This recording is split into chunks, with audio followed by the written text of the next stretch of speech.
안녕하세요. 끝까지 시청하시면 유익한 정보를 드리는 마줌마 TV입니다. 올해는 특히 고령층을 대상으로 하는 다양한 정책들이 발표되고 있습니다.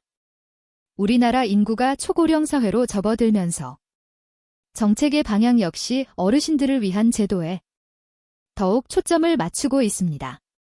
곧 다가오는 3월부터 꼭 알아두셔야 할 중요한 소식을 오늘 영상을 통해 전해드리고자 합니다. 아직 잘 모르고 계셨던 분들도 꽤 많을 것 같은데요. 오늘 영상 내용을 주의 깊게 확인해 보시기 바랍니다. 궁금하신 분들은 오늘도 끝까지 시청해 주시면 감사하겠습니다. 매년 연초에는 다양한 정부 복지 정책이 공개됩니다. 기존과 동일한 지원이 지속되기도 하고 이전에는 없던 새로운 지원이 시작되기도 합니다. 여러분이 거주하시는 지역에 해당되는지 꼼꼼히 체크하시면서 오늘 알려드리는 내용을 잘 살펴보시면 좋을 것 같습니다. 아마도 지금 소개해 드릴 지원 제도는 처음 들어보시는 분들이 더 많으실 거예요. 어르신들의 경우 정부의 다양한 지원이 필요하더라도 어디에 어떻게 문의하고 도움을 받아야 할지 몰라 어려움을 겪는 경우가 많습니다. 특별한 지원이 필요한 순간도 있지만 일상생활 속에서의 지원이 필요한 경우가 생각보다 더 많습니다. 어르신들의 일상과 고민에 가장 가까이서 해결책을 제시하는 생활 밀착형 복지 창구가 운영되고 있습니다. 이를 통해 많은 어르신들이 다양한 지원을 받고 계신다고 합니다. 효도 택시, 세탁, 동행 서비스 등 어르신들의 일상에 꼭 필요한 다양한 서비스를 제공하고 있지요. 그것은 바로 효도 콜센터입니다. 들어보신 분 계신가요? 효도 콜센터는 평일 오전 9시부터 오후 6시까지 어르신들을 대상으로 운영합니다. 돌봄, 주거, 일자리, 여가문화, 건강, 세무, 법률 상담과 궁금한 점이나 불편한 사항을 포함해 어르신들의 일상에 필요한 전반적인 복지 정보를 다루고 있습니다. 만 65세 이상 어르신이 전화를 걸어 필요한 지원을 문의하고 답변을 받으며 실제로 지원을 받을 수 있도록 연결해주는 효도 콜센터는 현재 서울시 동작구에서 해당 구에 거주하는 어르신들을 대상으로 운영 중에 있습니다. 효도 콜센터 번호 1899-228번으로 문의하시면 다양한 지원 관련 도움을 받으실 수 있다는 점 꼭 기억해 두시면 좋겠습니다. 그리고 올해부터 어르신들을 대상으로 본격적으로 추진되는 특색 사업도 있습니다. 어르신들의 기본적인 생활권을 보장하고 건강한 노후 생활을 위해 실질적인 지원을 시작하는 것입니다. 바로 만 75세 이상 어르신을 대상으로 목욕비를 지원하는 사업인데요. 어르신들의 건강한 생활을 돕고 경제적 부담을 덜어드리기 위해 1인당 일정 금액을 지원합니다. 올해부터 신규로 이 특색 사업을 본격 추진하는 곳은 경기도 동도천시입니다. 시에 거주하는 어르신들이 관내 목욕시설에서 사용할 수 있도록 1인당 연 2만 원을 지역 화폐 카드 형태로 지급합니다.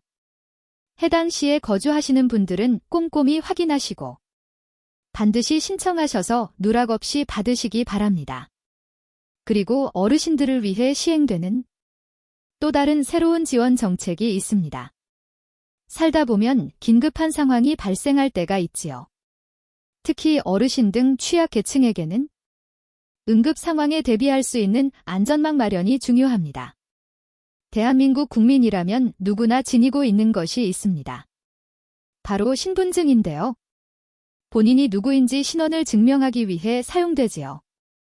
주민등록증, 운전면허증 등이 신분증으로 쓰이는데 어르신이나 만성질환자 등 취약계층에게는 기본 인적사항 외에도 응급 상황 발생 시 신속히 대처할 수 있는 정보가 필요합니다. 예를 들어 평소 복용 중인 약물이나 병력 같은 의료 정보가 있지요. 어르신들이 위급한 상황에 놓였을 때 신속한 구호 조치를 돕기 위해 의료 정보 등을 기재할 수 있는 안전신분증을 행정복지센터를 통해 배부하는 지원을 시행합니다. 단, 주민등록증처럼 공적신분 증명용으로는 사용할 수 없습니다. 이렇게 어르신들의 생활과 밀접한 관련이 있는 제도를 시행하는 곳은 대전시 중구입니다. 해당 지역에 거주하는 65세 이상 어르신, 만성질환자 등 안전 취약계층을 대상으로 안전신분증을 가까운 주민센터를 통해 보급합니다. 분기별로 500장씩 총 2,000장을 배부하며 자유롭게 주민센터를 방문하여 받으시면 됩니다. 이제 다음 소식입니다.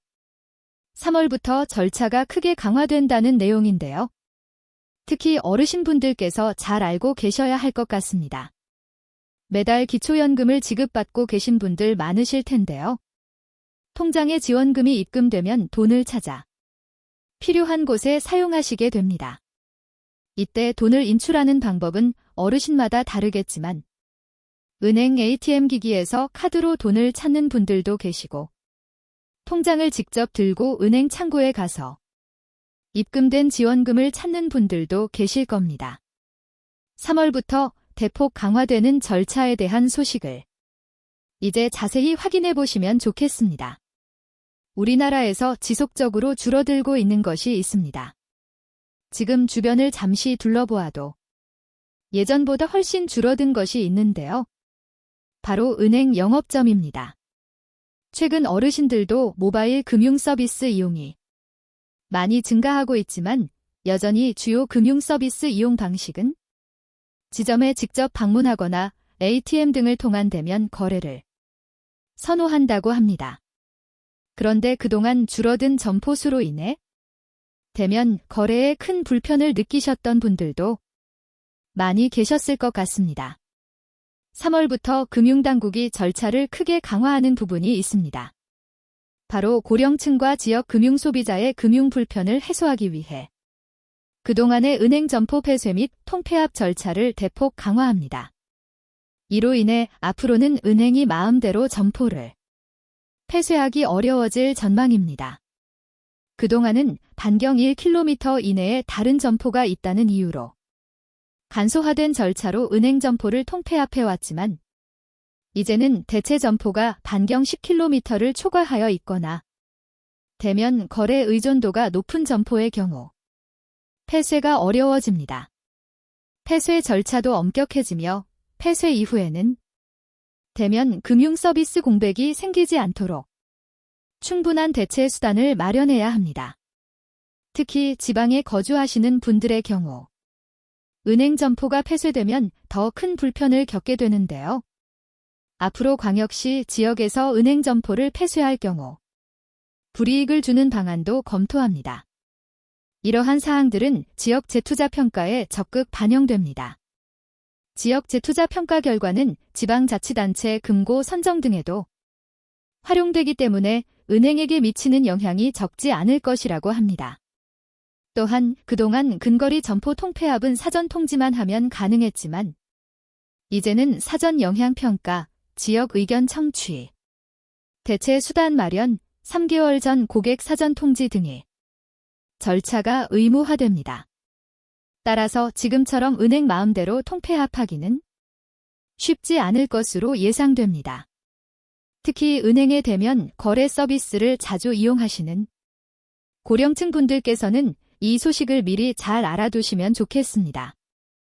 2026년 3월부터 본격적으로 절차가 대폭 강화된다고 하니 이 점도 꼭 기억해 주세요. 오늘도 끝까지 시청해 주셔서 진심으로 감사합니다. 구독과 좋아요, 알림 설정까지 부탁드립니다. 감사합니다.